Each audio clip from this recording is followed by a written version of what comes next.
Hello and greetings to all. This video is in continuation of the series that I've commenced, which deals with Huitzilopochtli, what he meant to the ancients and what he could mean to us now. And I've said it many times and I will never tire of saying this. He is not the ruthless god of war as is promoted by almost everybody. These metaphorical concepts encapsulates so much wisdom that was passed on to the ancients. People have various ways in order to promote narrative. One of those is to mythologize. People who are not adherents of the Christian or Jewish faith might hear the story of Noah and think, how in the world was this old man going to fit 8 people, I think, and all these animals from all over the world in an ark? How was he able to build a huge ark?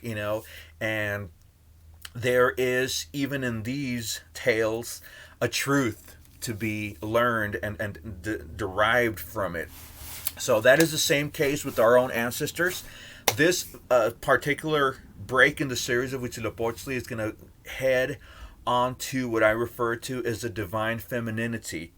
Not only of the Huitzilopochtli tale, not only of our Mexica and Anahuac ancestors, but also of indigenous cultures worldwide. At first glance, I have plenty of videos, and I will link some if you can refer back to the videos that deal with the tale of Huitzilopochtli.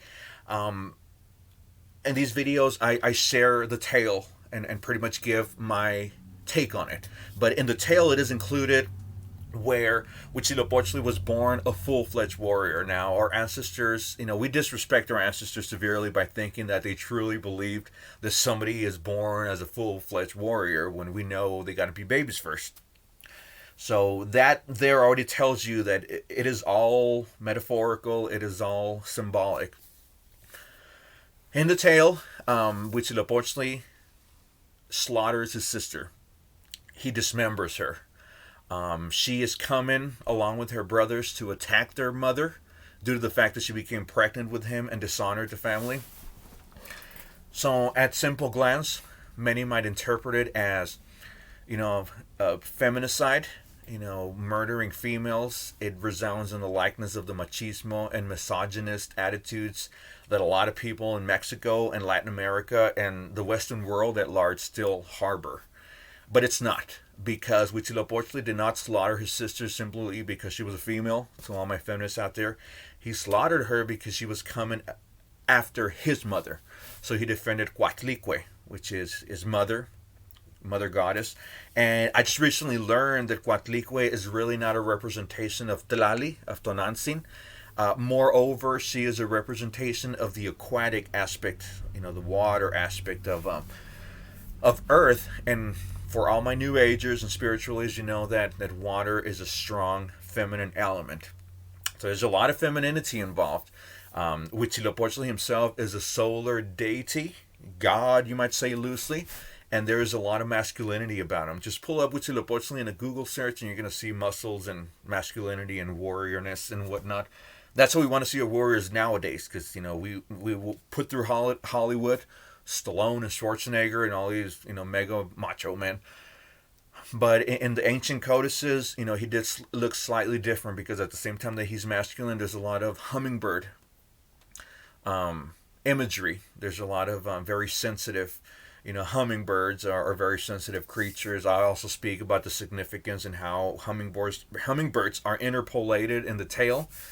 So I won't discuss that here. But Huitzilopochtli is of strong masculine symbology, and he is a sun deity, which for the most part, a lot of ancient peoples regarded the sun as virile and masculine, whereas the earth and the moon are given feminine qualities. Now, divine femininity has a lot of meanings nowadays, and anytime anyone hears, bring down the patriarchy, there's a lot of feminism involved. Feminazi is a term that is coined to females that are very against masculinity and male bashers. That's not the objective of this channel. If anything, Ometeot, which people might see as a dual god, is actually dual energy. Male, female, X and Y chromosomes, mother, father. We cannot be too inclined to femininity because we also got a father. We cannot be too misogynist and machista because we also have a mother. positive, negative, day and night, moon and sun. We are comprised of duality. And if anything, we got to marry these dual concepts rather than polarize ourselves and decide to go after one or the other. So stay tuned for the next video, which I'm probably going to do now in a few seconds. So I'm probably going to be wearing the same clothes. Love this t-shirt. So stay tuned. That one's going to discuss a little more about divine femininity with the introduction of the invaders from Europe. Stay tuned and thank you for watching.